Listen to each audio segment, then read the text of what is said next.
As I was attempting to answer your question very calmly, unlike you, Excuse me, what I'm Madam saying, Attorney General. Answer yes or no. Tell me what the numbers are. I don't want to hear all of your filibuster about this. Go ahead, please. Tell us the numbers. So we are reorganizing. ATF agents want to be out on the street. Okay, working let me with answer the DEA question for you. agents. I'm going to answer it for you.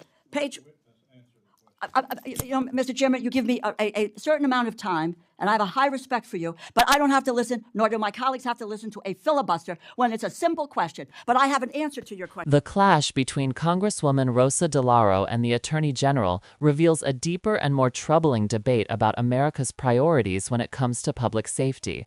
On the surface, it's a budget hearing, but beneath it lies a fight over whether the federal government is truly committed to combating illegal gun trafficking and the deadly spread of fentanyl. Fentanyl seizures are down 30% compared to last year, and that data is coming from the Customs and Border Patrol, CBP. I don't make it up, but fentanyl seizures are down. At your confirmation hearing, you asserted that you will do everything in your power to prevent illegal gun runners in our country. Your budget request for the Bureau of Alcohol, Tobacco, Firearms, and Explosives, ATF, proposes a cut of 26% below the current level. How can you justify such a massive cut without inevitably weakening ATF's ability to help our state and local law enforcement fight illegal gun trafficking?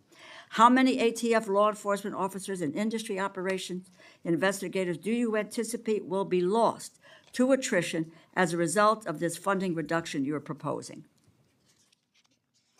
So I am a career prosecutor, and I believe in keeping America safe, making America safe. First, what we're doing is ATF is going to be brought over with DEA. Everyone knows, everyone sitting up here, guns and drugs go together. They go together. We're going to make it more efficient. What I will tell you will not be happening is ATF agents will not be knocking on the doors of legal gun owners in the middle of the night asking them about their guns. They're going to be out on the streets. If I can finish, they're going to be out on the streets. I have three No, minutes. you asked me a question. I did, and you asked me a question. and you and I'm haven't gonna answered answer my it. question. So they're going to be out on the streets working You haven't hand in hand answered my with question. DEA You to haven't violate. answered. Mr. Chairman, I'd like an answer to my question. And the question is not being answered. How many ATF law enforcement officers and industry operations investigators do you anticipate will be lost to attrition as a result of the funding reduction you are proposing? You are proposing a 26% cut to ATF for fiscal year 2026, as well as a 4.4% cut to DEA. So you're going to merge the two agencies together, and then you're going to shortchange their resources, so neither one of them will be able to do the job that they have been designed to do. You've got a 34% cut to the high-intensity drug trafficking areas program, no dedicated money at all for the Organized Crime Drug Enforcement Task Force. So, my view, it's fair to say that the Trump administration proposal shortchanges federal efforts to stop illegal gun trafficking and federal efforts to stop the flow of dangerous illegal drugs like fentanyl. As I was attempting to answer your question very calmly, unlike you, Excuse me, Madam Attorney General. Answer yes or no. Tell me what the numbers are. I don't want to hear all of your filibuster about this. Go ahead, please. Tell us the numbers. So we are reorganizing. ATF agents want to be out on the street. Okay, working let me with answer the DEA question for you. agents. I'm going to answer it for you. Mr. Chairman, you give me a certain amount of time, and I have a high respect for you, but I don't have to listen, nor do my colleagues have to listen to a filibuster when it's a simple question. But I have an answer to your question. It's page 146 of the department's fiscal year 2026 budget, and the performance summary explicitly says, and let me quote, ATF will eliminate 541 industry operation investigators, reducing ATF's capacity to regulate the firearms and explosive industries by approximately 40% in fiscal year 2026.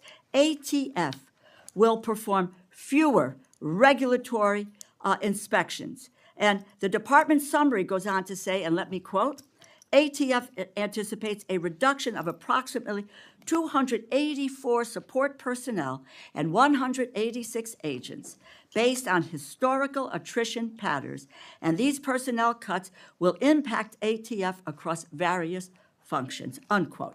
If the capacity to regulate firearms industry is reduced by 40%, if you are losing 186 ATF law enforcement agents, on top of that, it is clear the direction you are headed with this budget, and that's what it is, isn't it? The proposal will weaken our ability to stop gun trafficking, and it will greatly reduce ATF support for state and local law enforcement that helps them prevent and solve violent crimes. It's a bad proposal. Do you want to hear my answer in 3 seconds? You mentioned regulatory functions. We will not be having ATF agents go to the doors of gun owners in the middle of the night asking them about their guns, period. They will be out on the streets with DEA, guns and drugs. How many go are together. gone? It will be attrition. We are not firing agents. They Who will be working how with many have DEA. taken attrition? Can I tell you that they all want to be on the streets? They want to be doing their jobs. They want to be But you're getting them seizing off guns. the streets. They want You're getting to. them We're off the putting streets. them on the streets. And they want to be working with you, DEA. you are getting them off the will be streets. There is no efficient. clear. And Mr. We will Chairman, be I yield back my efficient. time. I yield back my time. Let's get some answers here.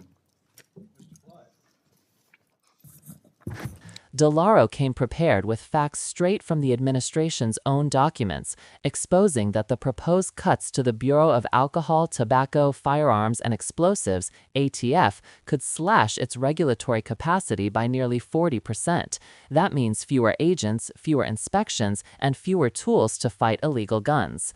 When the nation is facing record levels of gun violence, that's not just a budget issue, that's a public safety crisis. Subscribe for more deep political breakdowns like this. The Attorney General's defense, merging the ATF with the DEA to make things more efficient, might sound good on paper, but efficiency doesn't automatically equal effectiveness. You can't merge two underfunded agencies and expect twice the results. Guns and drugs often go hand in hand, yes, but without proper funding and oversight, both missions will be compromised.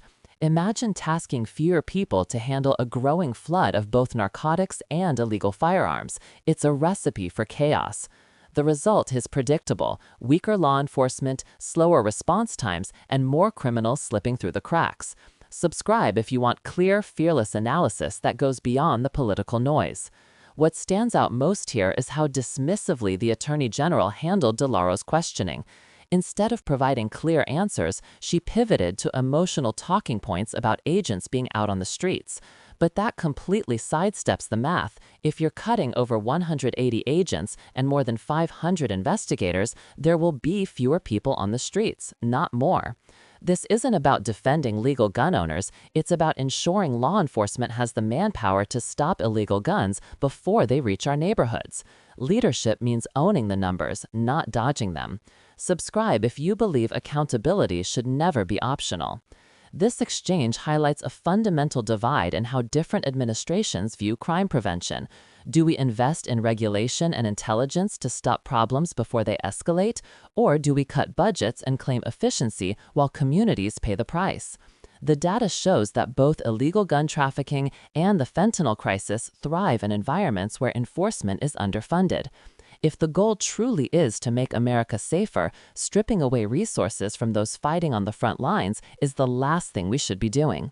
Subscribe now to stay informed about the policies shaping America's future and the leaders holding them accountable.